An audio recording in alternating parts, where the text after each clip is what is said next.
بسم اللہ الرحمن الرحیم ربی زدنی علما۔ السلام علیکم ورحمۃ اللہ وبرکاتہ۔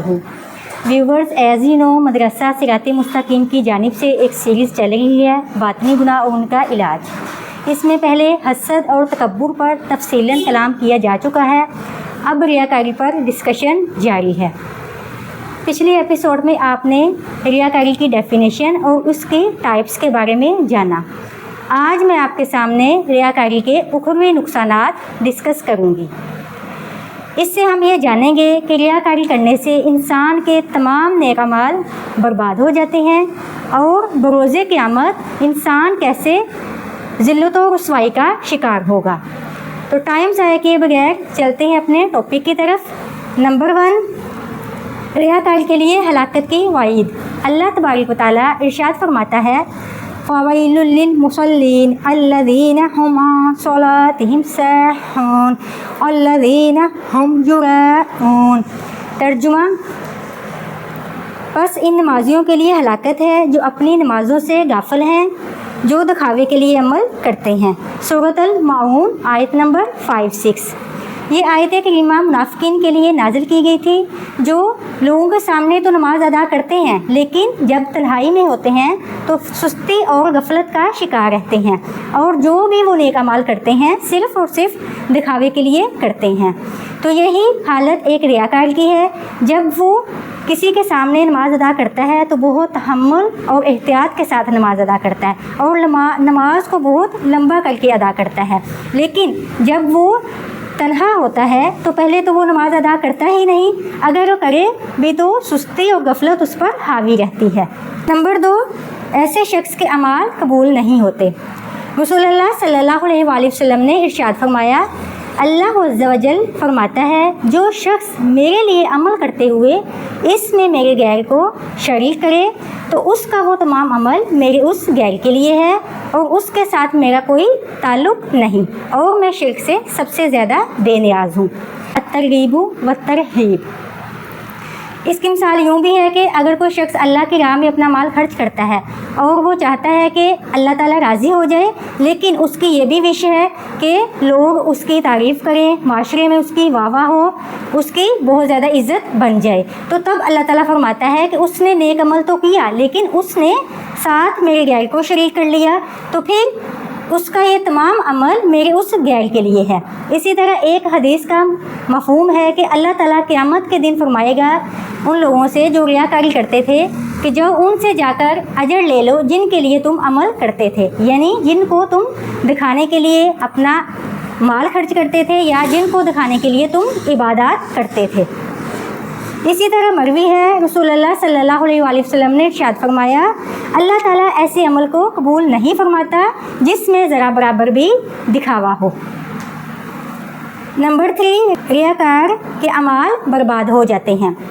اللہ تبارک و تعالیٰ ارشاد فرماتا ہے، لا تبطلوا صدقاتکم بالمن والأذى كالذي ينفق ماله رئاء الناس۔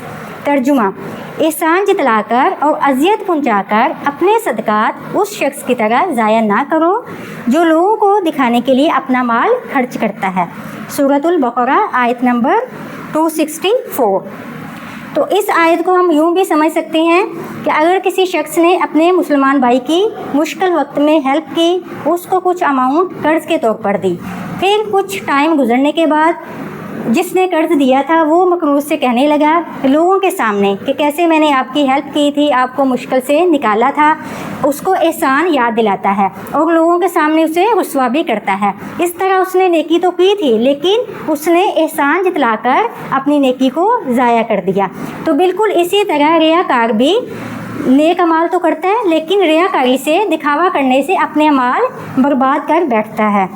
اسی طرح ایک اور حدیث ہے، حضرت ابو ہریرہ رضی اللہ تعالیٰ عنہ سے روایت ہے کہ رسول اللہ صلی اللہ علیہ وآلہ وسلم نے ارشاد فرمایا، بے شک قیامت کے دن سب سے پہلے جس شخص کے خلاف فیصلہ کیا جائے گا وہ شخص ہوگا جسے راہ خدا میں شہید کیا گیا ہو۔ اسے اللہ کی بارگاہ میں پیش کیا جائے گا۔ اللہ تعالیٰ اسے اپنی نعمتیں یاد دلائے گا۔ وہ اقرار کرے گا، ہاں اللہ تعالیٰ آپ نے مجھے یہ تمام نعمتیں عطا فرمائی تھی۔ پھر اللہ تعالیٰ فرمائے گا تو نے شکر کے طور پر کیا عمل کیا؟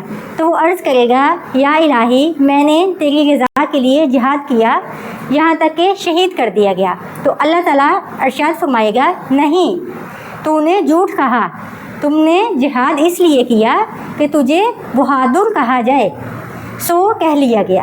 پھر فرشتوں کو حکم ہوگا کہ اسے جہنم میں پھینک دیا جائے، پھر اسے منہ کے بال گھسیٹ کر دوزخ میں ڈال دیا جائے گا۔ اس کے بعد ایسے شخص کو لایا جائے گا جس نے علم سیکھا، سکھایا اور قرآن پاک پڑھا۔ اللہ تعالیٰ اسے بھی اپنی نعمتیں یاد دلائے گا، وہ ان نعمتوں کا اقرار کر لے گا۔ پھر اللہ تعالیٰ فرمائے گا تو نے کیا عمل کیا؟ وہ عرض کرے گا، یا الہی میں نے تیری رضا کے لیے علم سیکھا، سکھایا اور قرآن پڑھا۔ اللہ تعالیٰ ارشاد فرمائے گا، تو نے جھوٹ کہا، تم نے علم اس لیے سیکھا کہ تجھے عالم کہا جائے، تو نے قرآن اس لیے پڑھا کہ تجھے قاری کہا جائے، پس کہہ لیا گیا۔ پھر اس کے بارے میں بھی حکم دیا جائے گا کہ اسے جہنم میں پھینک دیا جائے، پس فرشتے اسے منہ کے بل گھسیٹ کر جہنم میں ڈال دیں گے۔ پھر تیسرے ایسے شخص کو لایا جائے گا جسے اللہ تعالیٰ نے وسعت بخشی اور اسے ہر طرح کا مال عطا فرمایا۔ اللہ تعالیٰ اسے بھی اپنی نعمتیں یاد دلائے گا، وہ اقرار کرے گا۔ پھر اللہ تعالیٰ فرمائے گا تو نے شکر کے طور پر کیا عمل کیا؟ تو وہ عرض کرے گا، یا الہی میں نے ہر اس راہ میں تیری رضا کے لیے مال خرچ کیا جہاں خرچ کرنا تجھے محبوب تھا۔ اللہ تعالیٰ فرمائے گا، نہیں، تم نے بھی جھوٹ کہا، تو نے مال اس لیے خرچ کیا کہ تجھے سخی کہا جائے، بس کہہ لیا گیا۔ پھر اس کے بارے میں بھی حکم دیا جائے گا کہ اسے جہنم میں پھینک دیا جائے، پس فرشتے اسے منہ کے بل گھسیٹ کر جہنم میں ڈال دیں گے۔ مسلم شریف۔ تو خلاصہ کلام یہ ہوا کہ ریاکاری کرنے سے انسان کے تمام نیک اعمال ضائع ہو جاتے ہیں۔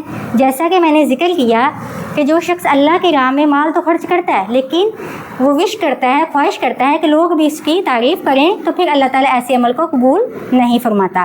دوسری آیت میں یہ تھا کہ ایک انسان نیکی تو کرتا ہے، نیک عمل تو کرتا ہے، لیکن احسان جتلا کر اپنا نیک عمل ضائع کر دیتا ہے۔ اور حدیث مبارکہ سے یہ معلوم ہوا کہ ایک شہید جس نے اللہ کی راہ میں اپنی جان تک قربان کر دی، لیکن اس کے دل میں ریاکاری تھی، اللہ تعالیٰ نے اس کے عمل کو قبول نہیں فرمایا۔